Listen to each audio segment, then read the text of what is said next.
Bastante bien. Bueno, hoy veníamos otra clase más de lo que vendrá siendo bioética, ¿vale? Ya estamos finalmente culminando el tema de la bioética. Hemos ya hablado sobre los distintos tipos de, pilares y fundamentos que se basa la bioética.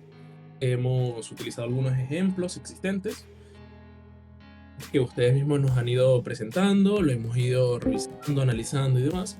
Y hemos empezado a leer algunos artículos, ¿vale? Unos pequeños artículos respecto a lo que es em, ya leyes y códigos del mundo de la bioética, ¿vale? Nosotros, bueno, ya hemos revisado, por encimita les he mostrado el Código de Ética para la Vida, también hemos estado leyendo la Declaración Universal sobre Bioética y Derechos Humanos. Y bueno, hoy vamos a seguir profundizando en esta declaración y posteriormente a hacerlo vamos a hablar un poco más sobre lo que son el Código de Ética para la Vida y el Código de Ética en torno a el desarrollo y aplicación responsable de la inteligencia artificial, ¿vale? Ya con eso sería suficiente para pues, culminar em, estas clases, ¿ok? Lo que vendría siendo clases de bioética. Ya sería este nuestro primer curso, que podríamos decir que finalizamos exitosamente. Luego seguiría clases de bioseguridad, que lo podemos tratar después, ¿ok? También iba a aprovechar para mencionar de que vamos entonces, una vez culminemos estos cursos, seguiríamos avanzando en el área de matemáticas y en otras áreas, pero ya con cursos de otros nombres, además de empezar a centrarnos ya de forma más práctica, ¿ok?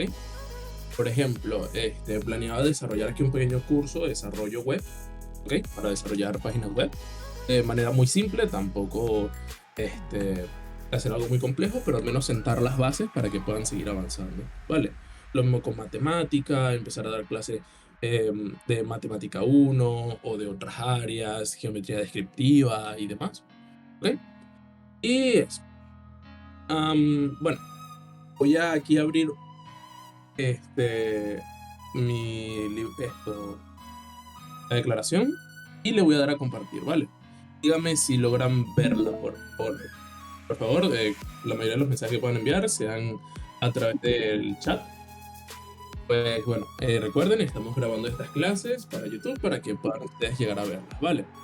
Todavía no hemos subido las últimas dos clases que hemos tenido de otras áreas, como es inteligencia artificial y matemáticas, pero la vamos a hacer apenas podamos, ¿vale? Bueno, ya aquí Víctor está grabando. Vale, entonces bueno, nosotros hemos estado revisando un poco de esto, hemos visto los primeros artículos, ya saben, hemos estado viendo primero que nada el alcance, los objetivos y principios básicos, ¿ok? Bueno, ahora sí adentrarnos un poco más en el área esta de lo que vendría siendo consentimiento, personas que tienen la capacidad para dar su consentimiento, también lo hemos revisado y lo hemos estado mencionando. Y bueno, ya entraríamos en artículos más avanzados, ¿vale? Como el respeto de la vulnerabilidad humana, privacidad y confidencialidad, etc. Ahora, antes de continuar, quería preguntar quiénes creen que pueden llegar a leer alguno de los artículos, si, o sea, hablar, sienten que tienen buen micrófono, que se escucha bien, para, por ejemplo, ponerlos a leer uno que otro artículo. Si pueden, por favor, lo notifican por chat para tener en claro cuáles son los que puedan y así los involucran en eso, ¿vale? ¿Ok? Ok, y aquí algunos me han dicho que pueden. Entonces, perfecto. Bueno, antes de avanzar con eso, vamos a hacer un breve repaso de lo que hemos estado viendo, que vendría siendo que, bueno, estuvimos hablando sobre el consentimiento, sobre que todas las prácticas correspondientes tienen que ser consentidas, que se deben tomar en cuenta el tema de informar de manera apropiada, como por ejemplo una persona que no conoce de terminología científica, pues no se le puede simplemente soltar en una hoja de consentimiento, todo por escrito, tanta terminología científica y esperar que la comprenda perfectamente. ¿Ok? No puedes plantearle a una persona que no sabe español un contrato en español y esperar que lo comprenda. ¿Ok? Entonces ya saben, el área del consentimiento tiene que ser primero por escrito para dejar prueba correspondiente, todo por escrito. Tiene que ser informado de la manera apropiada y condicionado a las capacidades y al conocimiento de la persona. O sea, no puede sencillamente dar una información planteada de una manera que no pueda ser comprendida. ¿ok? Además de eso, se plantea el hecho de que, bueno, en los casos donde haya personas que no tienen la capacidad de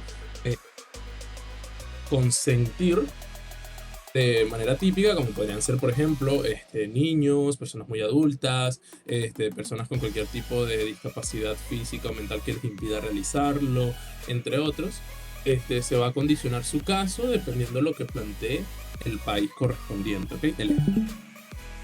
De hecho, aquí mismo lo mencionan en un principio, lo que son las disposiciones de la persona a la que va dirigida todo esto es más que nada los estados, ¿ok? Es un libro un poco más general, esta declaración es más general, pues nos plantea todo de manera un poquito más simplificada y luego ya se va orientando poco a poco de manera más especializada según el país, ¿ok? Después de todo, no funciona igual en Venezuela, que en China, que en Reino Unido, que en la India, etc. ¿Vale? Entonces, bueno, eso. También que en el caso a la hora de tratar con comunidades o grandes grupos de personas, se debe pedir además un acuerdo con lo que son los representantes legales de dicho grupo o comunidad en cuestión, ¿ok? Por ejemplo, a la hora de hablar de comunidades indígenas, se tiene que pedir, aparte de lo que son el consentimiento individual de cada una de las personas, se debe pedir el consentimiento como tal de el representante de dicha comunidad, ¿vale? Representante legal de esa comunidad indígena. Pero ojo, muy importante, el acuerdo colectivo de la comunidad no significa que tú puedes ignorar el consentimiento informado de una persona. Tienes que realizar ambas. Vale. Bueno, ya aquí entrando también a la parte de personas carentes de la capacidad de dar su consentimiento. Bueno, debemos saber siempre que, bueno, en este artículo 7 nos plantean, artículo 7.a, que la autorización para proceder a investigaciones y prácticas médicas debería obtenerse conforme a los intereses de la persona, ¿ok? Y de conformidad con la legislación nacional, ¿ok? Sin embargo, la persona interesada debería estar asociada en la mayor medida posible al proceso de adopción de las decisiones de consentimiento, así como la de su revocación, ¿ok? Se le debe igualmente informar, dar apoyo a la medida de lo posible. Y bueno, como aquí mismo te lo dice, esto entra en conformidad con la legislación nacional. Va a depender del caso, ¿ok? Si quieren, tal vez en un curso aparte, podemos llegar a plantear un poquito mejor a nivel legal el cómo funciona el consentimiento y todos los procesos que corresponden aquí en Venezuela, ¿vale?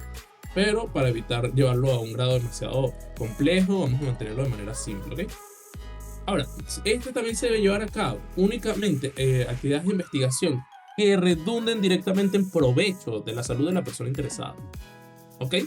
Siempre tiene que la investigación en la que estará envuelta una persona que no puede dar su consentimiento, como los ejemplos que hemos mencionado, menores de edad, ancianos mayores que sufran de algún tipo de enfermedad o condición que les impida, o deterioro cognitivo, que les impida consentir de manera apropiada, personas en coma, personas con discapacidad mental, etc.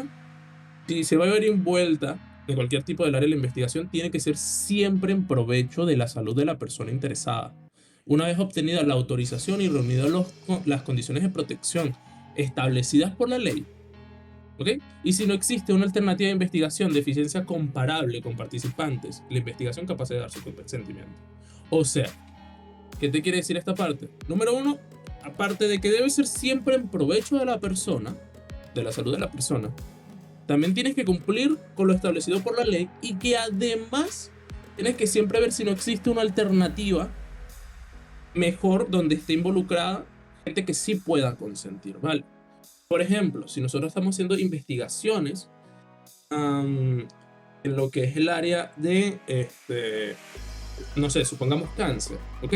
Y tenemos una situación donde estamos hablando de una persona con algún tipo de discapacidad mental que les impida dar su consentimiento de manera apropiada.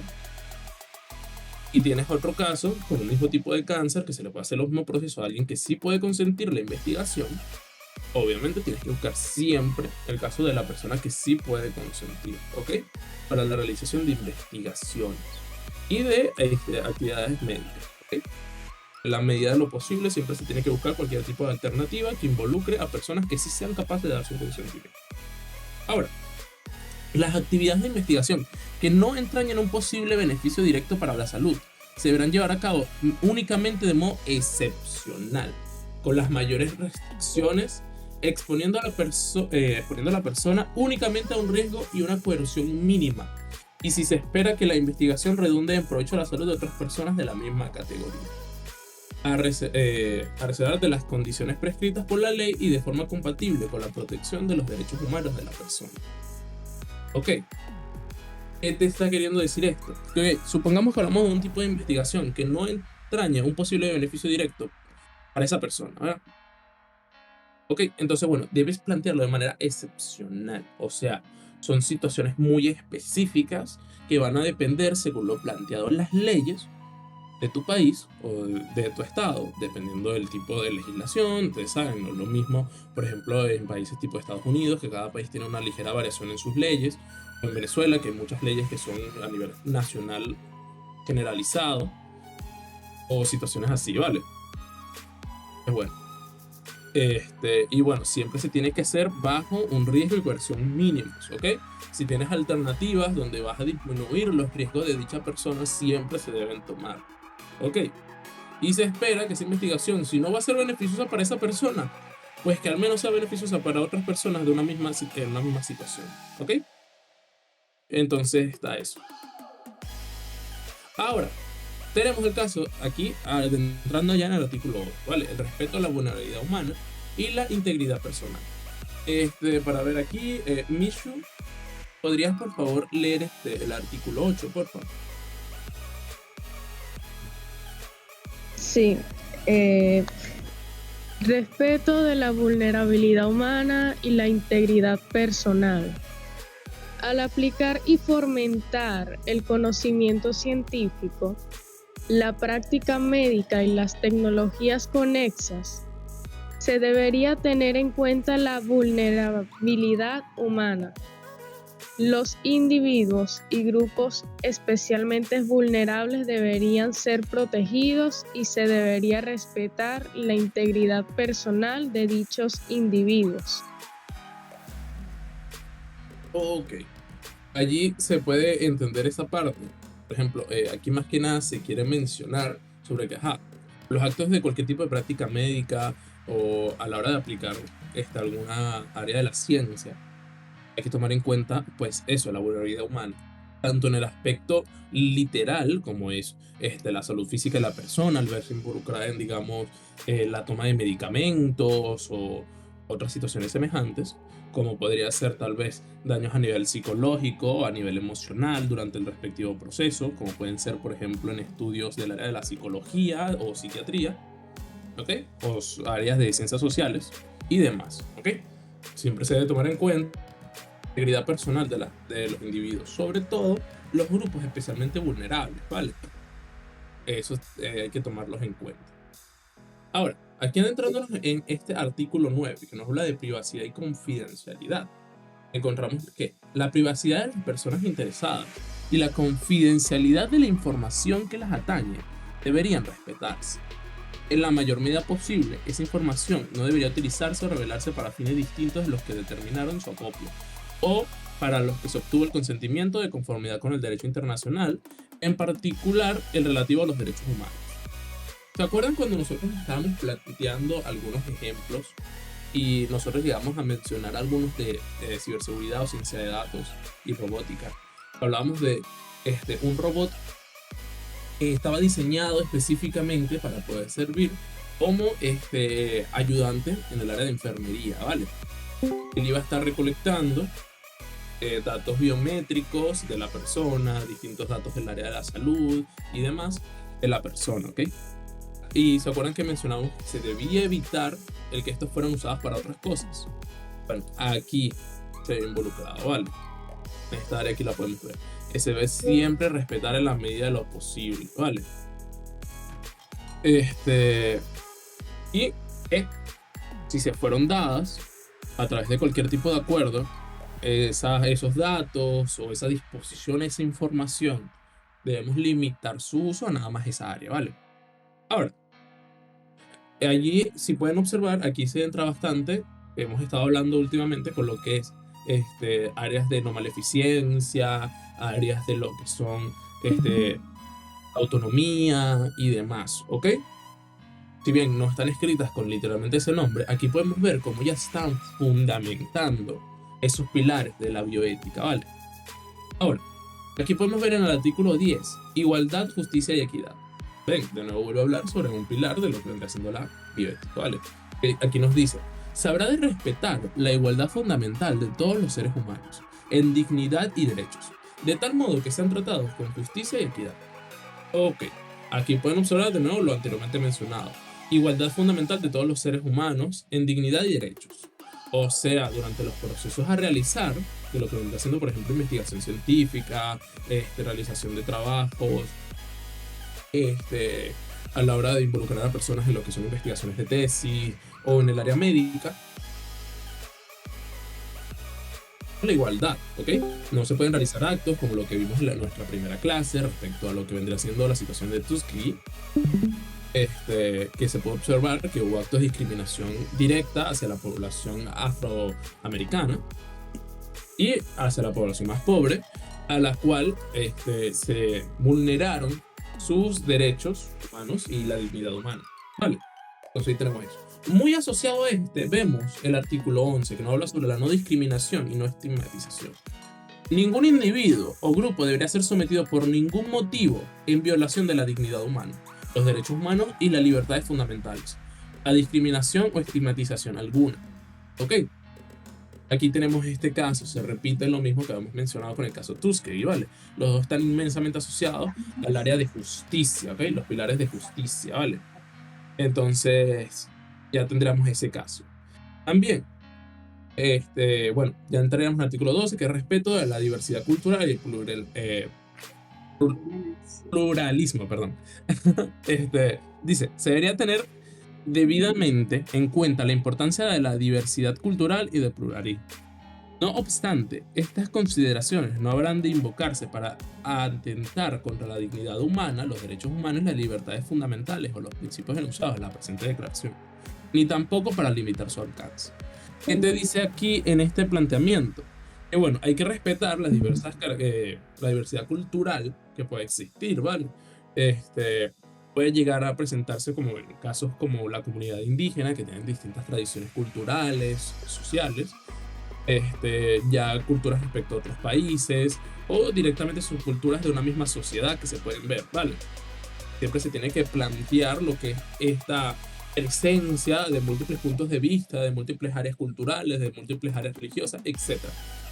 Pero, como aquí mismo nos menciona, estas consideraciones y este respeto a esa diversidad no puede utilizarse para atentar la dignidad humana, los derechos o las libertades fundamentales, ¿ok?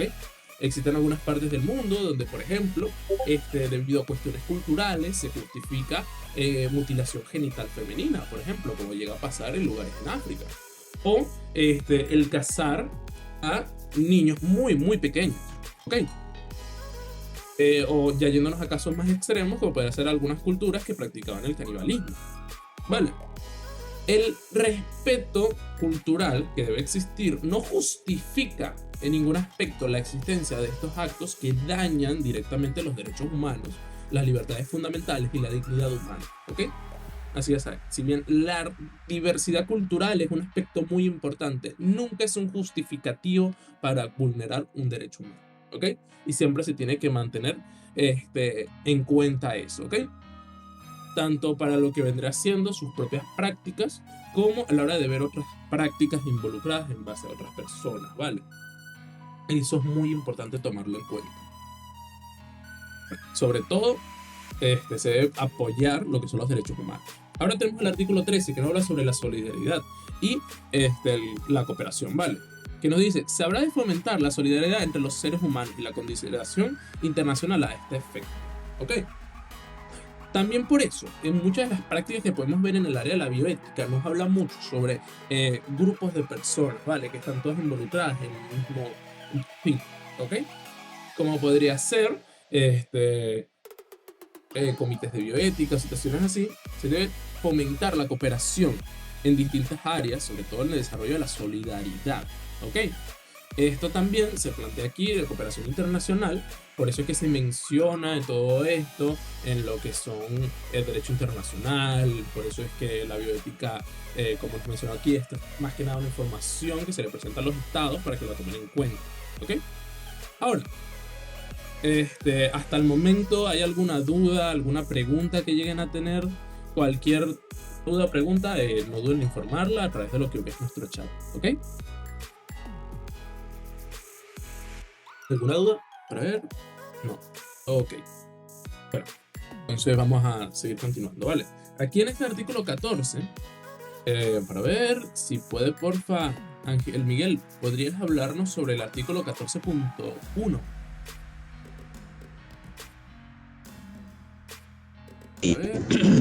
Ya voy. A ver, artículo 14.1. La promoción de la salud y desarrollo social para sus pueblos en un cometido esencial de los gobiernos que comparten todos los sectores de la sociedad. Ok. Bueno, allí es donde pueden observar las bases del por qué también está tan asociado en el área de la salud todo esto, ¿ok? La promoción de la salud, el desarrollo social. Aquí estaremos hablando sobre áreas que directa o indirectamente involucran absolutamente todas las carreras de la UNC, ¿ok? Ya sea del área de la salud, de forma directa o indirecta, como podría ser a través de electromedicina, biomateriales, biotecnología, química, biología química computacional, etcétera, ¿vale? Y en el área social podríamos ver involucrado tal vez incluso filosofía, podemos ver las otras ramas ya por el área de software, como podría ser inteligencia artificial, ciencia de datos, que se ven envueltas en lo que es el manejo de datos de personas y por lo tanto están en un tema del área social, también podemos ver ciberseguridad, etcétera, ¿ok? Desarrollo social para sus pueblos. Es muy importante eso, ¿ok? Y de hecho muchos de los proyectos que tal vez estemos realizando en torno a este proyecto de aprendizaje sean en pro de un beneficio social, de un desarrollo social, ¿vale? A través de las ciencias y las tecnologías que nos corresponden respectivamente por nuestra carrera, ¿vale? Ahora, viendo aquí, hablando sobre el artículo 14.2, tenemos que, teniendo en cuenta que el goce del grado máximo de salud que se puede lograr es uno de los derechos fundamentales de todos los seres humanos sin distinción de raza, religión, ideología política o condición económica o social, los progresos de la ciencia y la tecnología deberían fomentar. Número 1, el acceso a una atención médica de calidad y a los medicamentos esenciales, especialmente para la salud de mujeres y niños, ya que la salud es esencial para la vida y debe considerarse un bien social y humano. ¿Ok? 2, el acceso a una alimentación y un agua adecuadas. 3, la mejora de las condiciones de vida y del medio ambiente. 4, la supresión de la marginación y exclusión de personas por cualquier motivo. Y número 5, la reducción de la pobreza y analfabetización. ¿Ok? Aquí podemos ver, bueno, básicamente nos dice mejorar la atención médica, asegurar acceso a comida y agua, mejorar las condiciones de vida y del medio ambiente, que es muy importante. Bioética no solamente nos habla de el ser humano, sino en general la vida, por eso bio, el lado bio, más que nada se refiere a vida, ¿ok? Ahora, evitar cualquier tipo de discriminación y exclusión y la reducción de la pobreza y analfabetización, ¿ok? En muchos aspectos, tal vez algunos de sus trabajos, pequeños proyectos, voluntariados, etcétera, que ustedes puedan llegar a realizar, se verán envueltos en mayor o menor medida con alguno de estos principios, alguna de estas bases que intentamos fomentar, ¿ok? Entonces, ya saben, estarán directa o indirectamente envueltos a eso, ¿ok? Ahora, aquí yéndonos al artículo 5, vemos aprovechamiento compartido de los beneficios, ¿ok? Aquí nos habla sobre que los beneficios resultantes de toda investigación científica y sus aplicaciones deberían compartirse con la sociedad en su conjunto y en el seno de la comunidad internacional, en particular con los países en vías de desarrollo, ¿ok? Los beneficios que se deriven de la aplicación de este principio podrán revestir las siguientes formas. Número 1, asistencia especial y duradera a las personas de los grupos que hayan tomado parte en la actividad de investigación y reconocimiento de los mismos. 2, acceso a una atención médica de calidad. 3, suministro de nuevas modalidades o productos de diagnóstico y terapias obtenidos gracias a la investigación. 4, apoyo a los servicios de salud. 5, acceso a los conocimientos científicos y tecnológicos. 6, instalaciones y servicios destinados a crear capacidades en materias de investigación. 7, otras formas de beneficios compatibles con los principios enunciados en el presente declaración. ¿Ok? Y bueno, aquí nos menciona este artículo 15.2 que los beneficios no deberían constituir incentivos debidos para participar en actividades de investigación. ¿Ok? Aquí más que nada nos habla sobre una manera más ética que, bueno, tal vez estén algunos más o menos de acuerdo en la metodología, pero básicamente se habla sobre que gran parte de la información, sobre todo la información científica y médica, te pueda resultar en un gran beneficio a nivel general para la salud de las personas, para el bienestar común, para la disminución de la pobreza, etc. Debe siempre, en la medida de lo posible, ser impulsado, ser planteado, ¿ok? De manera compartida, ¿ok? Entonces, bueno, ahora, con este artículo 19, que nos habla sobre protección de las generaciones futuras, nos adentramos en unos conceptos bastante importantes que son la sostenibilidad, ¿ok? Antes de empezar a hablar sobre ese, quisiera dejarles un concepto de sostenibilidad, ¿ok? Que nos habla un poco sobre lo que es el desarrollar. No solamente tal vez tecnologías o tal vez acciones en el área política, pública, investigación y demás para un beneficio inmediato, ¿no? Sino que también se debe procurar el que sea algo que no vaya a terminar perjudicando a futuras generaciones de manera extrema, ¿ok? Se debe siempre buscar de una manera que se pueda mantener a lo largo del tiempo, ¿ok? Bueno, como nos plantea aquí el artículo 16, se deberían tener debidamente en cuenta las repercusiones de las ciencias de la vida en las generaciones futuras, en particular en su constitución genética. ¿Ok? Aquí nos habla, bueno, lo que anteriormente habíamos mencionado, evitar las repercusiones potenciales para futuras generaciones, y aquí hacer un énfasis en el área genética. ¿Ok? Ustedes saben que a nivel general, a nivel internacional, está extremadamente restringido, si no es que prohibido, en los países la alteración del genoma humano, ¿ok? Esto lo menciono más que nada porque aquí hay carreras que están involucradas de forma pues, bastante directa con el genoma humano, como sería ciencia molecular, biología química computacional, biotecnología, etc. Van a tratarlo en mayor o menor medida, ¿vale? Entonces deben saber de que debe evitarse, se debe tomar en cuenta las posibles repercusiones de las acciones a cometer, no solamente para las generaciones actuales, sino generaciones futuras, ¿ok? Por poner un ejemplo, a día de hoy hay varios procesos que se saben en torno a lo que es alteración genética. Se ve involucrado en cambios que, si bien la persona inmediata que lo va a recibir le genera beneficios, todavía no se sabe del todo si dentro de varias generaciones eso va a terminar causando un daño genético a sus descendientes, dígase hijos, dígase nietos, bisnietos, etcétera, ¿vale? Eso sería un ejemplo de las posibles repercusiones que puede llegar a tener una acción en el área de ciencias de la vida con una generación futura, ¿ok?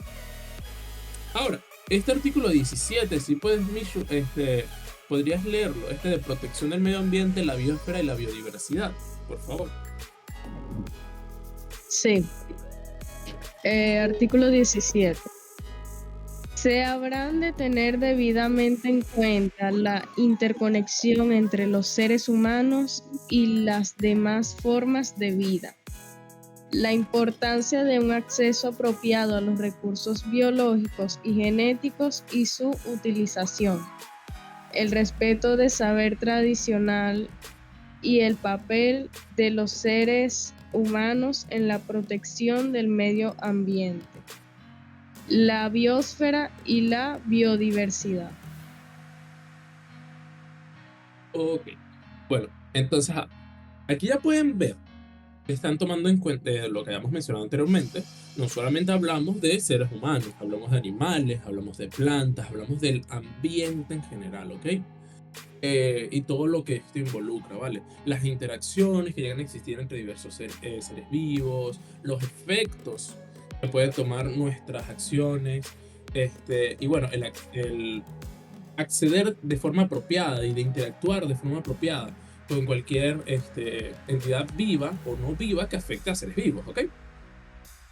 Entonces allí está esto, ¿ok? Y bueno, sobre todo, comprender el papel que tenemos los seres humanos en la protección del medio ambiente, usualmente en un intento de reparar los daños que nosotros mismos hemos llegado a realizar, ¿ok? Ahora, hemos visto diversos principios, diversas bases respecto a lo que nos plantea esta Declaración Universal sobre Bioética y Derechos Humanos. Ahora vamos a hablar más sobre las aplicaciones de dichos principios, ¿vale? Ahora, entrando en este artículo 18, nos habla sobre la adopción de decisiones y tratamiento de las cuestiones bioéticas, ¿vale? Aquí nos plantea el número 1. Artículo 18.1.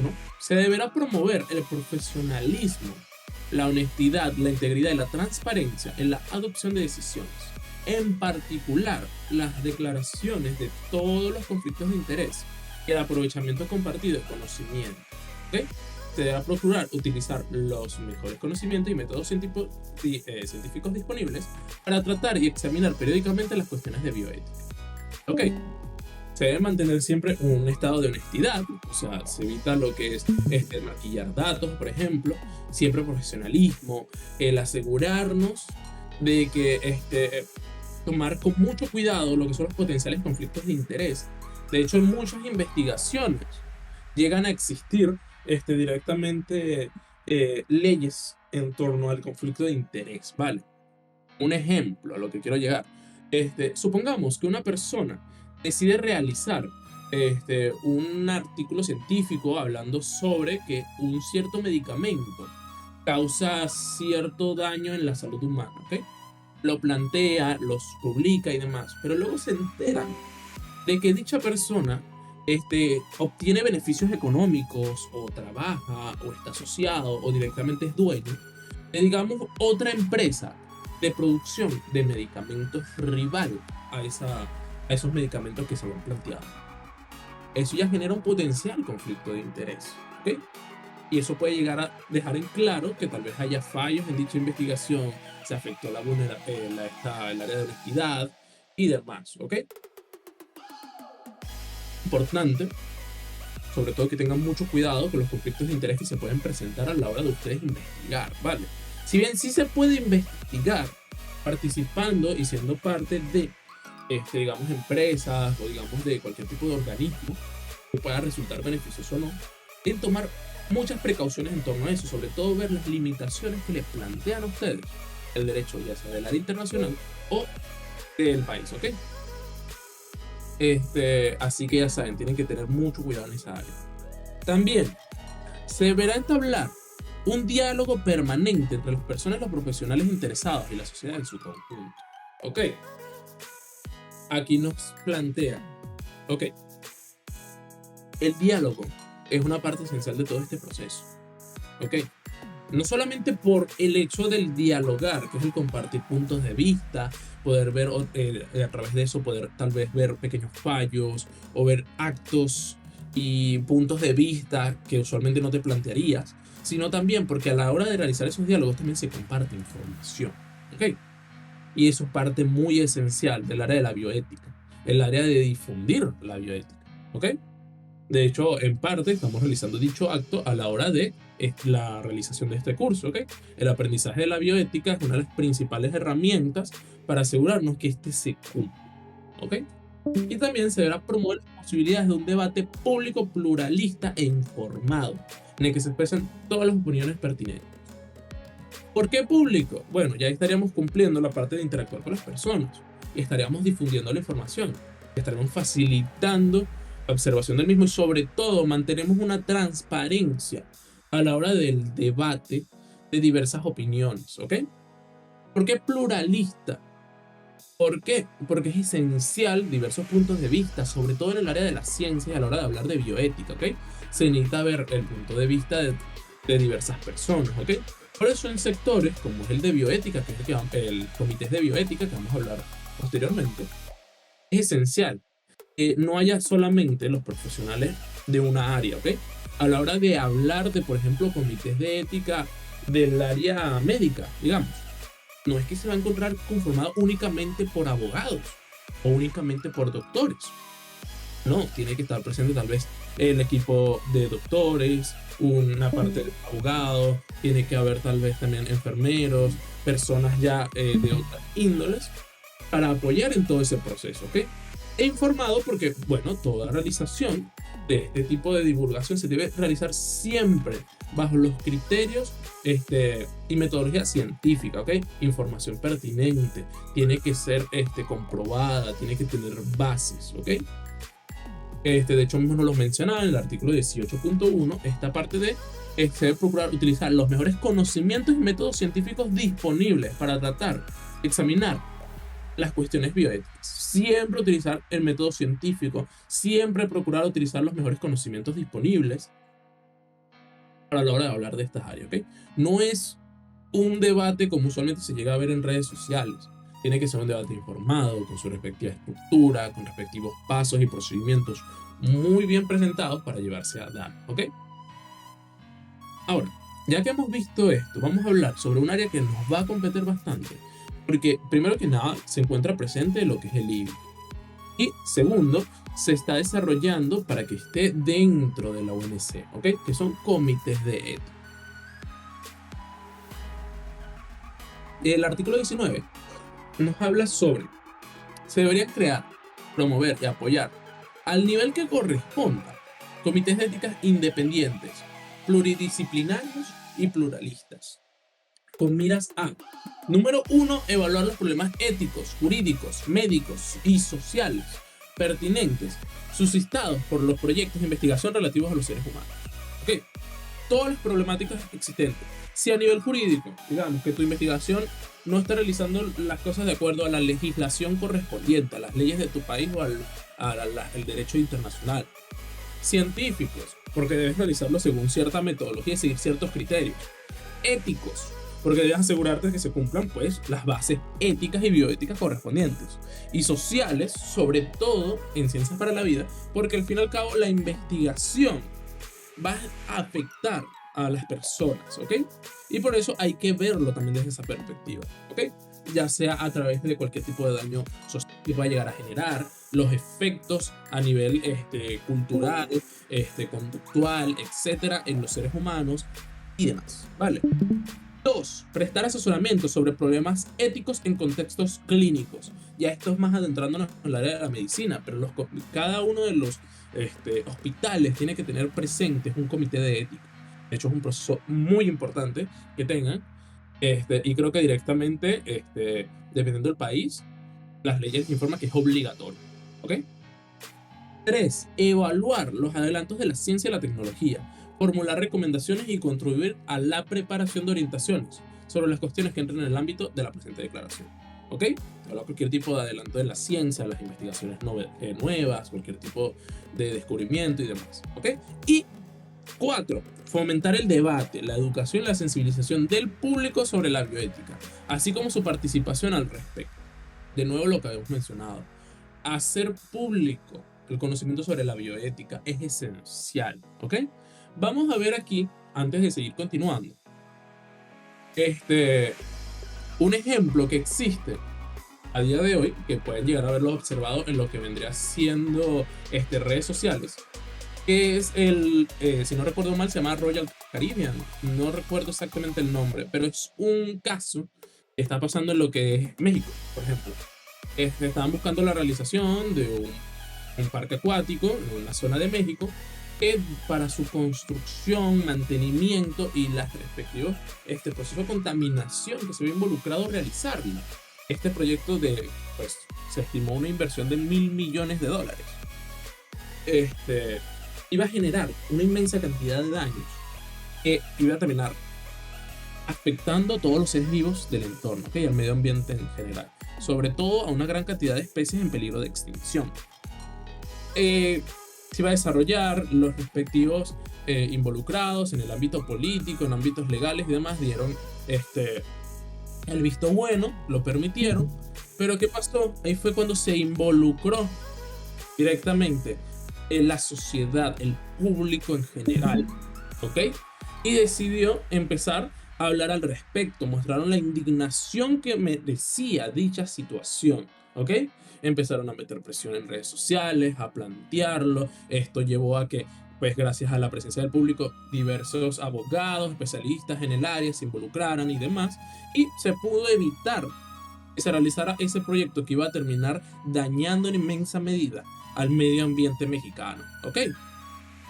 Entonces, eso sería un claro ejemplo de una de las mejores razones por la cual es necesario y es pertinente que se involucre el público.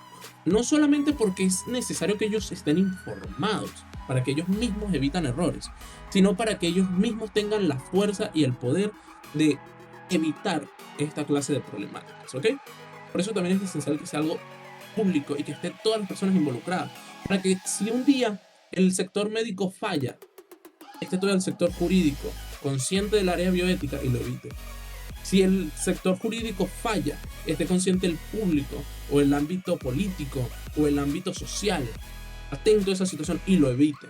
¿Okay? Por eso es esencial que todos estén involucrados, para evitar que se genere esa clase de daños que esté presente. Ok, aquí mismo me preguntan, ¿qué tanto han ayudado estos pilares para poner orden en el mundo respecto a esto? Bueno, realmente se ha desarrollado bastantes áreas. En torno a la bioética se desenvolvió mucho más lo que era el derecho humano, ¿ok? Si bien hay situaciones que tal vez todos podamos saber que causen indignación donde se vulneren los derechos humanos, debemos de saber que antes directamente ni siquiera existían. Se podían desarrollar situaciones como podría ser la producción de la Alemania nazi, la de Tuskegee y demás. Ahora, si bien todavía existen, y es innegable que existen, ya se ha reducido en gran medida, o al menos ya no se hacen de manera tan pública y son directamente casados en el ámbito jurídico y a nivel social. También podemos ver, bueno, esta misma situación que gracias a la concientización a nivel ambiental y a nivel bioético se han podido evitar casos como el de México, ¿ok? Entre otras muchas situaciones.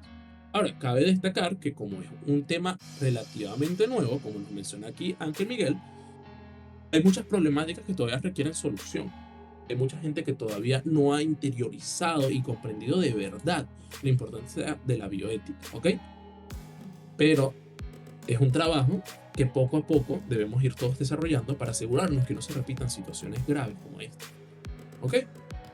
Entonces, bueno, también los comités de ética y de bioética son un sector que nos afectan bastante, pues Venezuela, hasta el presente año, si no recuerdo mal, éramos la vicepresidencia de lo que es el tema de comités de bioética de la UNESCO, ¿ok?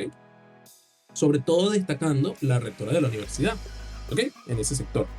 También el IBIC tiene un comité de bioética, no solamente en área médica, sino también en área de investigación. Y la UNC, en base al apoyo que estamos desarrollando estudiantes, el apoyo que ha presentado la misma ministra, entre otros, la rectora de la universidad, estamos poco a poco buscando desarrollar un comité de bioética para la universidad, así como se encuentra presente en otras universidades, como pasa en la UCB, ¿ok? Entonces, ya saben, en ese caso, es un área muy importante, de hecho, uno de los principales áreas donde yo recomendaría a los estudiantes de filosofía adentrarse, ¿ok? Porque aquí pueden conseguir oportunidades laborales muy buenas, participando en comités de bioética. Y en general, como son multidisciplinarios, cualquiera de ustedes se pueden ver envuelto en uno, ¿ok? Ya sea como perspectiva laboral o como un intento de apoyo social, ¿ok? Ahora, entrándonos ya aquí en el artículo 20, nos habla sobre la evaluación y gestión de riesgos. Se debería promover una evaluación, una gestión apropiada de los riesgos relacionados con la medicina, las ciencias de la vida y las tecnologías conectadas. Allí también se ha involucrado lo que son comités de bioética, ¿ok? Que es que se realiza una evaluación a través de estos comités y se busca la gestión apropiada de cualquier tipo de riesgo que pueda presentarse tal vez en, por ejemplo, las tesis que ustedes van a realizar. Es en pequeños trabajos o en las pasantías donde ustedes se encuentren o en proyectos personales, ¿ok? Por poneros un ejemplo más cercano a ustedes, ¿ok? Ahora, ya con eso, creo que podemos culminar por el día de hoy en torno a lo que es hablar de estos artículos, ¿vale? Ya con esto culminamos por la clase de hoy, hablaríamos sobre el artículo 21 y plantearemos las otras que nos quedan, ¿ok? Nos faltarían solamente 7 y ya con eso culminaríamos la totalidad de la Declaración Universal sobre la bioética y los derechos humanos, ¿ok?